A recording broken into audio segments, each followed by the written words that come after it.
Celtic £9 million talent who is wanted by Liverpool, Everton and Champions League finalists. Jose Mourinho wants Maeda after his unstoppable season. Celtic can forget Orjasaeter by signing £5 million gem who wins games on his own. And it is war with Rangers over a Swedish star lighting up Europe. Drama, exits, and big decisions everywhere. Hit like to keep these videos coming and subscribe so you never miss a single twist in Celtic's wild summer. Celtic scouts have apparently been eyeing up Oskar Fallenius, the lively Swedish winger, who's currently strutting his stuff at Djurgården. The lad's only 23, but he's already stirred up quite the fuss, especially with Djurgården hitting the semi-finals of the UEFA Conference, and every club with a pair of binoculars now circling like seagulls over chips. Now here is where it gets tasty. On the very same day that Celtic were linked to their left-back Keita Kosugi, the whispers started about Fallenius too. Seems the Swedes have a bit of a clearance sale going on, and our recruitment team might just be first in line at the tills. And not just us. The rumor mill says Rangers have also been lurking around the Three Arena, trying to get a closer look at Fallenius. Imagine that, both sides of the Glasgow divide, in the same scouting queue. Awkward. No bids yet, but let us be honest. If Celtic want him, we should not be getting into a bidding war with the neighbors. We do not do supermarket scraps. When he moved from Brøndby to Djurgården last year, he cost just 2 million kroner. That is around £150,000. Absolute peanuts in today's market. And now? Well, nobody is quoting a price, but you can bet it has gone up a few notches. With 7 goals and 9 assists across 78 appearances, he has not exactly torn the roof off, but he has clearly got the raw material. Quick, confident, and still developing. The profile fits. Let us not forget Celtic's love affair with Swedish players. Henrik Larsson, Johan Mjällby, Mikael Lustig. Legends, the lot of them. If Fallenius ends up following that legacy, we are talking big shoes to fill. But the pathway is proven. With Jota still crocked, and question marks floating around Nicholas Kuhn, signing at least one winger is not a luxury. It is a necessity. And with the Champions League playoff looming in August, we cannot afford to be messing about in the final days of the window. Get them in early, get them bedded in, then go into those 2 massive games with the squad ready to roll. If it came down to a straight fight between Celtic and Rangers for Fallenius, and he chose them over us, would that be a sign of poor recruitment from our end? Or just another player who did not have the bottle to play at Paradise? This time, it is 17-year-old Serbian wonderkid Veljko Milosavljevic catching the eye. Center back by trade, but give him a bit of grass and he will cover it. Right back, defensive midfield, no problem. The lad is versatile, composed, and already racking up serious experience at Red Star Belgrade. 19 starts in the Serbian top flight, 11 more in the UEFA Youth League against the likes of Inter Milan, Monaco, and Barcelona. Not exactly your average teenager. Now the kicker. He is being tracked by Liverpool, Everton, and none other than Paris Saint-Germain, fresh off another jaunt to the Champions League final. But who jumps in first? That is right, Brendan Rodgers and the recruitment team at Paradise. A cheeky early bid just to test the waters. Red Star said no, of course, because they reckon he is worth around £9 million.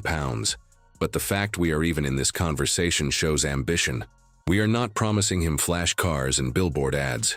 We are offering game time, Champions League exposure, a chance to develop in a team that actually builds youth rather than parking them on the bench behind a £300,000 per week Brazilian with frosted tips. And that could be the key. The lad might look at Anfield and see a traffic jam to the first team. He looks at Parkhead and sees a clear road. Now we know the board are not exactly famous for splashing £9 million on a teenager. But if there was ever a moment to break that mold, it is now. Get this one done, and you are not just strengthening the squad. You are sending a message to Liverpool, to Everton, to Paris bleeding Saint-Germain. That Celtic are not just shopping anymore. We are snatching players from under the noses of Europe's elite. And if you are still not convinced, just think back to the last teenage sensation we picked up for Buttons before he became a Champions League hero. You know the one. Bit of dreadlocks, bit of magic. Starts with an H, ends in Ike Larsson. If Celtic can afford to throw nearly £10 million at a Serbian teenager, should we be doing that? when there are positions that need immediate reinforcements? Or is this exactly the kind of forward thinking that separates champions from passengers? Fenerbahce, now managed by none other than Jose Mourinho, fancy a bit of Celtic's relentless Japanese forward. Apparently, they see Maeda as the perfect fit for Mourinho's new project. Quick, tireless, and lethal in front of goal. It is no surprise, really.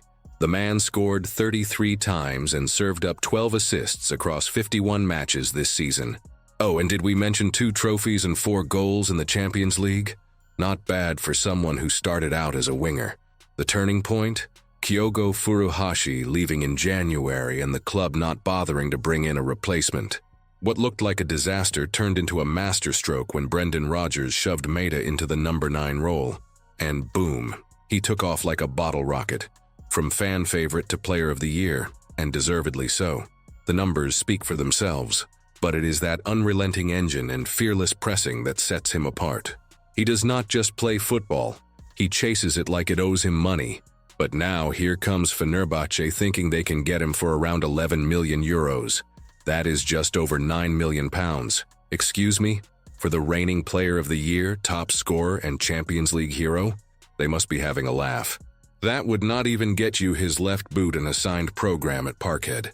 Turkish media reckon he is one of the most beloved players in the squad, and on that point, they are spot on. There is no way Celtic fans or the board would accept anything less than proper Champions League level cash for someone who literally dragged us through the knockout rounds. And let us not forget, Maeda did all of this in a season that could have easily unraveled after January. Instead, he stepped up and carried the attack. That kind of mental strength, you do not let it go cheap. And if Mourinho thinks he can swoop in with a cheeky £9 million bid, he might want to rethink his tactics. This is not Roma or Spurs. This is Glasgow, and we do not do discounts. So, with Celtic aiming for more Champions League success and Maeda in his prime, should the club be building the team around him, or cashing in while his value is sky high?